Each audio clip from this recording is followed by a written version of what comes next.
નમસ્કાર, ગુજરાત 18 લાઈવમાં આપનું સ્વાગત છે। 6 વર્ષની માસૂમ બાળકી સાથે ચેડા કરનાર નશામાં ધૂત ઇસમને પોલીસ હવાલે કરવામાં આવ્યો। સોમા તળાવ વિસ્તારમાં મકર સંક્રાંતિ પર્વ નિમિત્તે બાળકી સાથે નશેડી યુવકે કરી અડપલા। બાળકીએ ગભરાઈ જઈને ઘરમાં જઈને સમગ્ર હકીકત પોતાની માતાને જણાવી। બાળકીના પરિવારે આરોપીને કપૂરા પોલીસ સ્ટેશન હવાલે કર્યો। પોલીસને આરોપી વિરુદ્ધ વિવિધ કલમો મુજબ ગુનો નોંધી આગળની કાયદેસરની કાર્યવાહી હાથ ધરી હતી। આજે અમારી છોકરીને ત્યાં ટેરેસ પર ગયા હતા। આજે ઉતરાણ હતી તો રડીને વહેલી વહેલી નીચે આવીને મને એવું કહેવા માંડી કે મમ્મી મને કોઈ એક છોકરો એ કરે છે।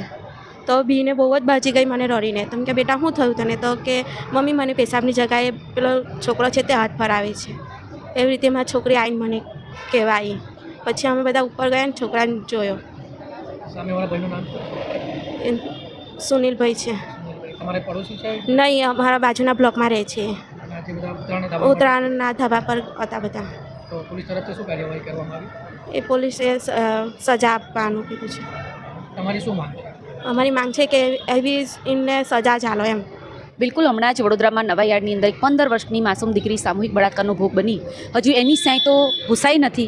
અને અત્યારે આજે ઉત્તરાયણના દિવસે જાણવા મળ્યું કે એક 6 વર્ષની નાની માસૂમ દીકરી પર એક વ્યક્તિએ પીધેલી હાલતમાં હવસખોરે, એને હવસખોર જ કહેવાય, કેમ કે એક દીકરીની ઉંમરની દીકરી ઉપર જો એ કુદૃષ્ટિ નાખે એને હવસખોર જ કહેવાય।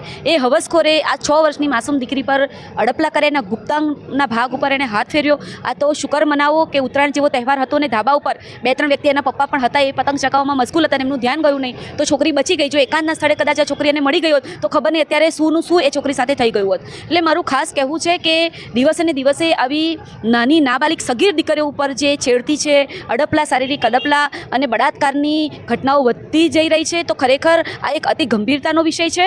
સરકારે અને પોલીસ પ્રશાસને આ બાબતે વધારે કડક થવાની જરૂર છે, કાયદાનો કડક અમલવારી કરવાની જરૂર છે અને દોષીઓ જે હોય એમને કડકમાં કડક સજા મળે। બીજું એ પણ જાણવા મળ્યું છે કે જે આરોપી છે એ પીધેલી હાલતમાં તો આજે ઉત્તરાયણના દિવસે કદાચ દવાખાના ખુલ્લા નહીં હોય પણ દારૂના અડ્ડા અત્યારે 100% તહેવારમાં ધમધમી રહ્યા હશે। એટલે સૌથી પહેલાં તો દારૂ પીને નશા કરીને લોકોની બુદ્ધિને વિચારસરણી ભ્રષ્ટ લોકોની થતી જાય છે।